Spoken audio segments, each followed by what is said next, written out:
Debbie Krasuski is an author as well as a business consultant. She never intended to write a book, but one day she found herself putting words on paper. And as she says it snowballed. We welcome Debbie as she discusses her books and inspires us all. Thank you, Debbie, for being here today. Thank you, Lisa, so much for having me. Pleasure. First, I want to find out a little bit about you, like Sure. where you went to school, how you came to be a writer, things like that. Yeah.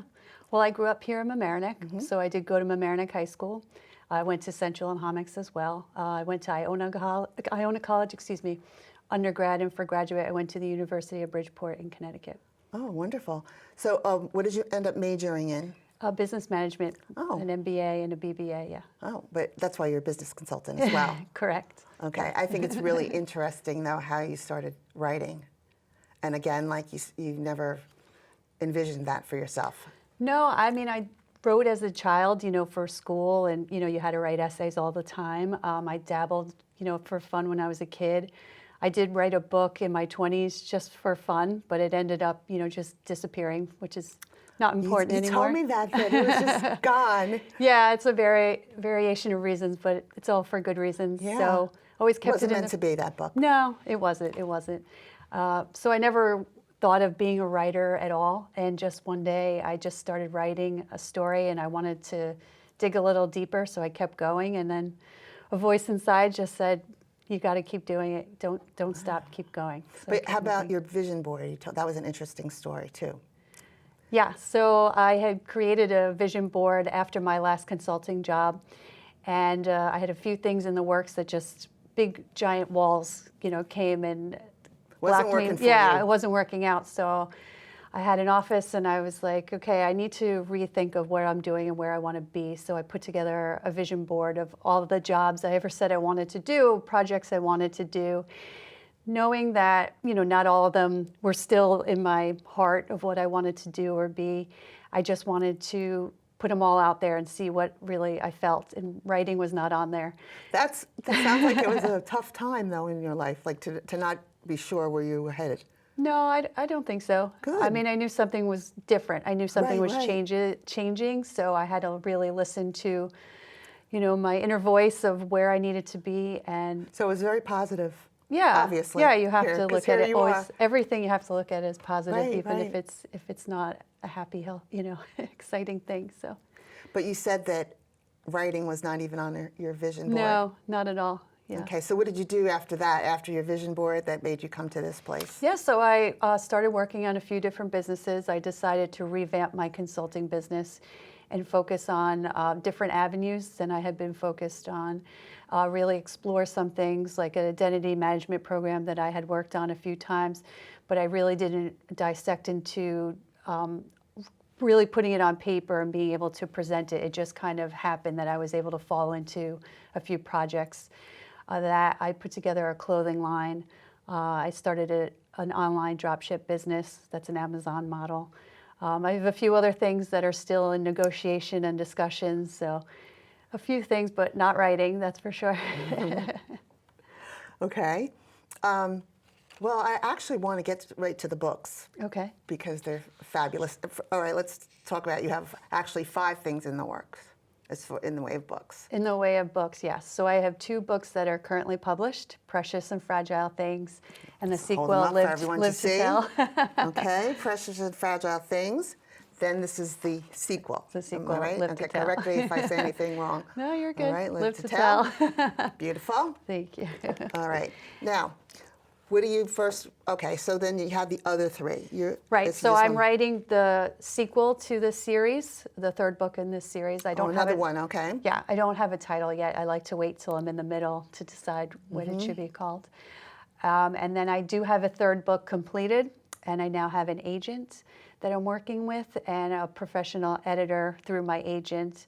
And so we're in the first round of edits with that right now. Okay. Any illustrations other than the book cover? On my website, I do have a thought of an illustration of kind of what I want people to think it's about. So Right. it's not permanent. Basically, you author the books and you're not the illustrator, okay? No, I am not the illustrator. No. I just worked with an illustrator, that's why it's coming to mind, yeah. Okay. All right, so let's talk about Precious and Fragile Things, then. Sure. So a lot of times I'm very vague about talking about my book because everybody wants to know, well, what's it about? Tell me the exact story. And it's bigger than one story. There's a few storylines, there's lots of directions, and I don't want that to scare people to make them think it's very scatterbrained. Everything ties back into each other. So Right. there's lots of directions that it goes in, and you're like, well, what happened there? And then it ties back at the end. So I also want to say, make sure we say that this is not about you, because you're very adamant about that. Yes, that's This true. is a because, fictionalized character. yeah, yes, all the characters are fictionalized. I very purposely wanted that to be portrayed because automatically the narrator character is a woman, and automatically everybody decides it's me. And I'm like, they're like, well, tell us, when did that happen? I'm like, didn't happen. Right, so. right. Well, this comes from you, so aspects Sure, of sure. who she is. Every character is based off of at least 3 people, and then I have to change very specific things to make the characters their own people. And it was hard after the first book was written because they became their own people, Right. So you are drawn to them and think about them, and then you have to remind yourself they're not real people, so it doesn't That's matter. interesting. They Yeah. become a part of your life. Right, yeah. Well, the protagonist is Valerie, right? Now she's the main she's the main character, throughout. the narrator. Yeah, she's kind of puts the catalyst that puts everything together. So Okay. So, I'd like you to start reading, because I think this is interesting how we get into Valerie. Oh, Yeah. go ahead. And we talked about, how do you choose these names, too? Valerie. Is it somebody you knew, Valerie? you kind of come to what names come to you, but you have to be very careful about making sure there's not somebody that you talk to every day. So, if I see you very often, but not every day. So if I put my main character as like, hey, Lisa, that's a lot of people think, why talk to you all the time? Why is Okay. oh, but it's a common name. It's Yeah. you have to be very careful about picking names and who in your life has this name and your relationship with them, and how, I do have a friend named Valerie, and she's like, it's not about me, right? I'm like, no. And she read it, and she's like, no, it's not about me. But it's, a lot of people question things of. Right, these are all the things That's I a think name. about. How Yeah. did she get that name, Valerie? And, Yeah. a lot of other things, of course. Yeah, no. So I'm not going to give away a lot of names in this because there is a lot of hidden jokes in here. Oh, really? So yeah, a lot of them is a hidden joke that no one's picked up yet, which is pretty funny. So I'm waiting for that one person. So friends of yours would read it and know that. Anybody in the world could read it and pick it up. So Oh, that's interesting. All yeah, right. so you don't Me have included. Anybody. anybody here in this room, anybody across the world could pick it up and be like, oh, I know where she got that from. So Okay. no, not every single name, but the majority. So I think it's pretty funny that nobody has come out and asked me yet, but. I wanted to ask you, how do you describe your writing style? Because I commented on that, but before. Yeah. So I looked at kind of stories that always grabbed me and stories that I loved and how they were told. So I loved that show Lost. Did you ever watch that TV series Lost? No, I didn't. So it was very Pulp Fiction-esque. I hope you've seen Pulp Fiction, where there's a story told and it's all told in different directions, in different pieces, and not in one line. So there's an element of that, but the story does go in one straight line. I also love Lost because there was storylines that were kind of left open and then tied back to at the end. And I love the Gilmore Girls, so I love the quick talking and try to keep that. That's what I commented. I like that. I'm a quick talker myself. Yeah. I don't know that the Gilmore Girls exactly are portrayed here, but I do mention them in the second book. So yeah, there's a cutesy little element of, there's a lot of serious, there's funny, but there is a good message there. Right. Yeah. Okay, why don't we read the first page? That's what we're going to do. Sure. Okay, Precious and Fragile Things. Okay. I lay with my back on the concrete wall that separates the park from the harbor, with my leg dangling off the edge. The sun has already come up, but you can't tell because of the thick fog that hangs over us. Gusts of rain and wind pick up throughout this morning, but I don't move. I lay there and listen to the silence, listen to the wind. I still feel nothing. It may be cold, it may be wet, it may be too windy to sit here off the edge, but I don't care. No one is here. No one can see me. No one will notice me because I am invincible. I lay here, I open and close my eyes. The fog is getting thicker. Not a day for boats to leave the harbor. The trees sway back and forth. Leaves fall and scatter across the park. I keep one eye open and watch as the leaf falls in slow motion towards my face. It tosses from side to side. It lingers around in the air.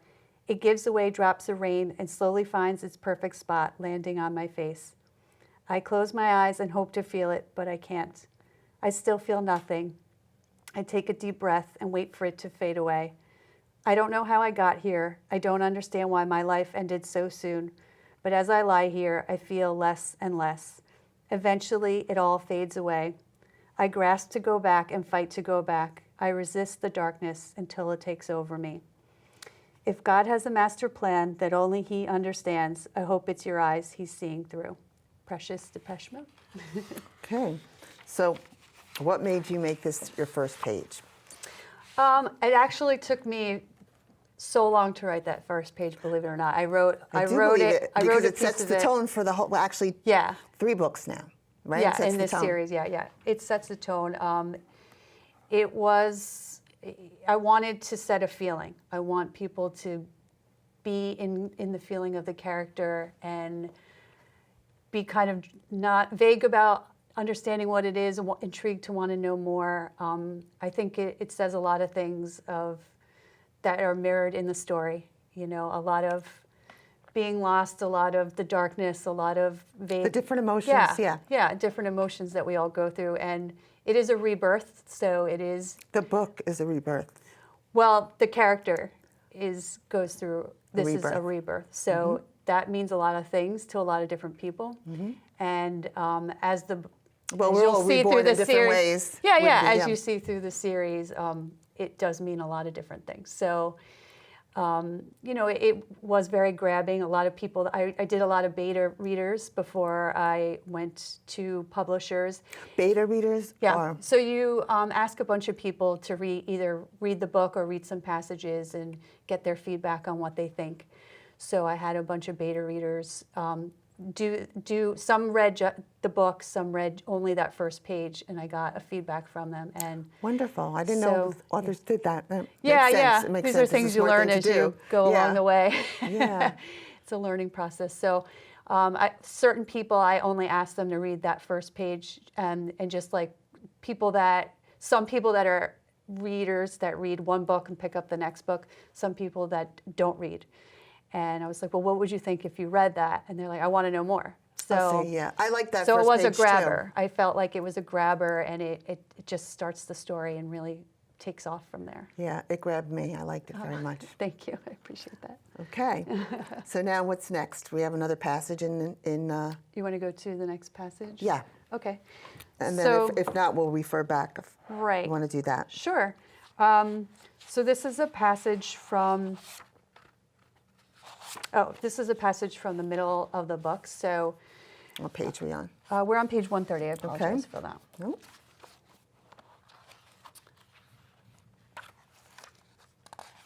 And you're going to read then. Okay, starting. A page in the middle on page 130. Great. Right here. Thank you. Okay.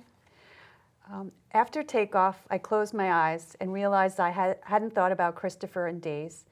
And I was okay with that. I wanted to reach out to him and throw it in his face that I was going to meet up with Dylan, going to meet his family, going to be his wife. I thought of many ways to do it, but then I thought about how much it didn't matter. I settled on updating my Facebook status that he is not a part of and may never see. But if I put it out there, maybe he would find me, think about me, wonder why I was in Texas and want to know all about it. Or maybe he wouldn't. He never saw the post. I sat on a plane with my eyes closed, now sad and mourning a conversation that never was, a situation that never happened. What did I ever see in Christopher? I kept my eyes closed until I was asking for my choice of beverage and pretzels. I opened my eyes to a feather in my arm from a jacket that was not mine. I sat on a plane over clouds and pastures. I sat on a plane full of people alone. The higher up I was, the closer I felt to Madeline and Cal. Thank you, I said and giggled. I turned the corner and walked towards the crowd, waiting for our flight to get off. I saw 2 little ones with a sign, "Valerie, welcome to Texas," in bright colors and sparkles. I saw Dylan behind them. I ran straight to him, dropped my bag, and jumped into his arms. He was as excited as I was. We both had tears and held on so tightly. We caused the scene. His niece and nephew giggled and held onto our legs. We kissed as he slid my body down to the ground. We stood there in silence as the crowd watched. Some cheered, some took pictures. All I could feel was his breathing on my face, the warmth of his lips pressed to my forehead. "I am so glad you're here, Valerie. I am so glad," he said in a broken voice. I held him tighter. "How is your brother?" I whispered in his face without opening my eyes. He replied in a whisper close to my ear as possible. "He died this morning. They don't know yet." I held him tighter and moved to kiss his forehead while he wiped away the tears and introduced me to the kids. He leaned down to their height and took them by their hands. "Miss Priscilla, Mr. John, this is my girlfriend Valerie. Can you say hello?" Immediately, Priscilla came to me and grabbed as high as she could, which in my heels, she came right below my waist and gave me a hug and would not let go. I almost lost my balance. John stood there and came to my side and hugged me. They were adorable. I instantly fell in love. Okay, so I just got that. I was going to just say who is Dylan, but Dylan is her boyfriend. Or was her boyfriend, something like that. Yeah, Now, so a lot's happened. Okay, yeah, you might want to be the one to tell me rather than me telling you. Right, so, we start with Valerie coming from one life into the next, and we kind of go through her journey of her family life. And I have to bring up something though that you said to me, that although you're not Valerie and Valerie is not you, you had these kind of thoughts about the afterlife, the life you lived before, things like that. So I'd like you to tie that in here too. Sure, so just some clarification with that. Yes, that is something that I wanted to explain that is In your about me, book. but it's not how it happened. So once again, it's not real. Yes, I do remember being born, and I do remember coming from another life, and then now it's like I don't even know what that is. But there are. So you were saying yes, you remember all of this, and yes, and you told me I remember being born, which I later found out. Which is unusual. In Most detail. of us do not remember. Am I speaking for most of us? I'm sure, yeah. We don't remember. Basically, being born. everybody I've ever had a conversation with, Okay. yes. And then there's you. And then there's me. But, having in-depth conversation as a child, not knowing any better with my family and explaining in detail, like, you were wearing this and you were standing here and your hair was like So this. you got it all right as far as your And they were parents like, were concerned. okay, that happened. You didn't randomly see a picture and put that all together. Now I couldn't tell you, but I know I still have the images. I couldn't tell you, but I was told that was my baptism, which is not far after being born.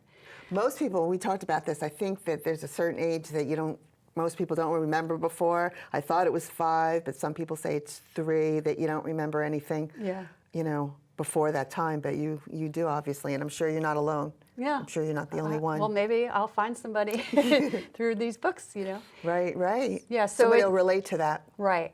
So I kind of explain the journey that Valerie's going through of trying to figure it all out. So people that She's trying to figure out like the past. She's trying to figure out why these people she has a connection with that she doesn't know, through the journey from the first passage to the second passage is trying to understand relationships and why people are in her life and not. And that's, the journey that she basically goes through. And at this moment, there is that connection which is explained at the beginning of the book, her connection with her grandparents that she never met. And I think you told me you have connections like that too. Am I right? Yeah. Okay. Yeah, I do. Back and forth. I know she's not you, but I still. Right. No, of course. Well, I'm obviously telling a story off of events, right. But it's not how it happened to me. Right. So that's, what's important. So yeah, I do have relationships. I know with relatives. My godfather passed away when I was younger, and he sends me stuff all the time, which is Sends you stuff. Mental? Like signs and symbols. If you follow my interesting. Instagram, I explain it in some posts of things that he's directly sent me. But I get signs and symbols all the time of hearts and crosses, that or interesting? there's numbers. I get a lot of numbers. And there's signs, and you know it and for I sure. know, yeah, You and just know it for there's sure. there's some people that have passed on that I know have very directly, distinctly gave me messages. So. Also, I asked you before, is this God-oriented book? Is it religious-oriented? I mean, I have some suspicions as I read it too, but... Yeah, yeah. So I don't like to say those things. It's a spiritual book. I am a very devoted Catholic. I am part of the Emmanuel community, but I didn't write these books saying, it's going to be about going to church every day and praying. I want people to do that. I want everybody to do that. But, I can't, legislate that. That would be wonderful. I want that. That's another avenue of my life that I work on, absolutely. These books I like to think there's a level of spirituality to them, because that's who I am. I will always be a piece of spirituality, and I do believe in God. But I don't I like to think of how Tyler Perry tells a story where it always ties back to God. It always has a spiritual lesson, but the story's not told. You read the story and you're like, well, where is this Doesn't seem going? like God, yeah. Yeah, and that's a lot of the point of, I don't want to give the story away, but there's, a lesson to be learned. And if you want to learn it, you will. If you don't, you're going to read the story and walk away. But I hope that people walk away with a level of deeper understanding with their spirituality. Yes. From the feedback you had gotten, it sounds like there are people who were very connected to the story and characters. Yes. I've seen you tell me that. Yes, yes. I also do want to get to Live to Tell, but I do want to ask you about Dylan. Yes. What's going on with Dylan? In the story? Yeah. Was her boyfriend or? Well, yeah, they go through a large a journey together. Okay. And, they both are trying to figure out, like, well, why do I know you? Who are you? Why do I feel this connection with you? It is, left open at the end. Of Precious and Fragile Things, it is left open of where she goes.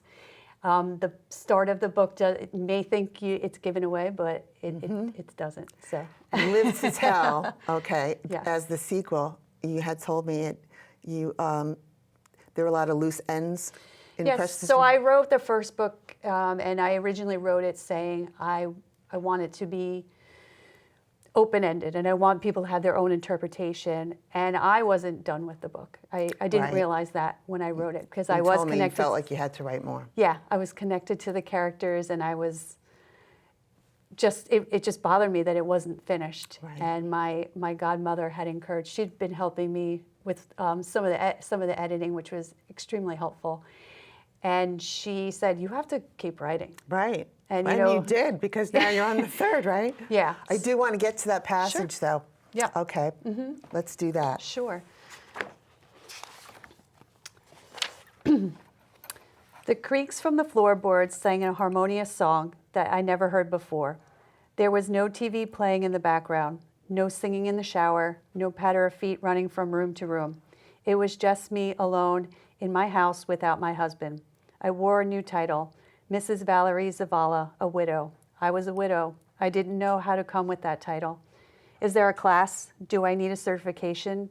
How do I tell people? I'm sorry, Dylan will not be coming because he's dead. My husband is dead. How will I handle the mail that still comes in his name? Bank of America. Attention, Mr. Dylan Zavala. Your balance is cable. Attention, Mr. Dylan Zavala. Would you like to continue your subscription for HBO? Walgreens. Hello, this message is for Dylan Zavala. Your prescription is ready for pickup. Do I send out a tweet? Hashtag Dylan is dead. Hey y'all, my husband just died on our wedding night. Please send wine. Thank you. Or do I just let the silence tell the story? I don't know how to do this. The downtime is the drug that I never took before. The hallucinations, the withdrawal, the night sweats, the flashbacks. It is evil, and I can't get enough. Right now, that is where I live, in the drug of missing Dylan. I wore his watch. He never stopped wearing his big fancy Rolex that he brought when he lived in Manhattan. The glistening platinum face with the platinum body, with the black face. It made him feel important. It gave him power. I still feel the heat from him on my wrist. I can't take it off. When I remembered I had it on, I brought it to my chest, whispering, Dylan, Dylan, Dylan, until it faded away. It came back again at some point during that hour. Then there was silence again. It was so loud. I was in his closet and took everything off the hangers, everything out of the drawers, and laid in a pile of Dylan's clothes.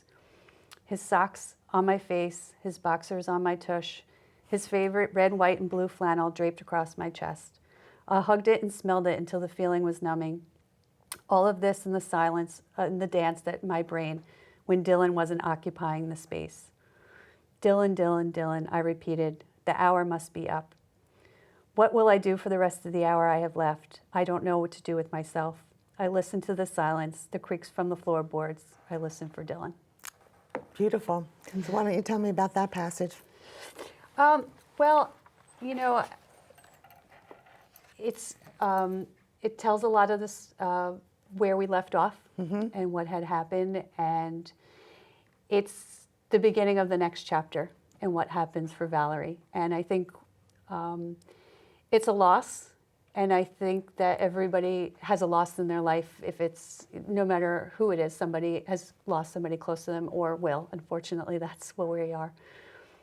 But I want to get into the depth of the feelings of how it feels to lose somebody and to know what can lie ahead and how it can be a wonderful thing. How you can turn it around, or how you still are connected to that person, perhaps? Both. Both. Okay. Yeah. Fascinating. I really am interested in the fact that you never envisioned that you were going to write, and then here you are now. I think that's a real inspiration to other people. Thank you. Thank you for being here, and thank you for discussing your books, and thank you for providing us with your inspiration. Thank you so much, Lisa. I appreciate Pleasure. it. Thank you.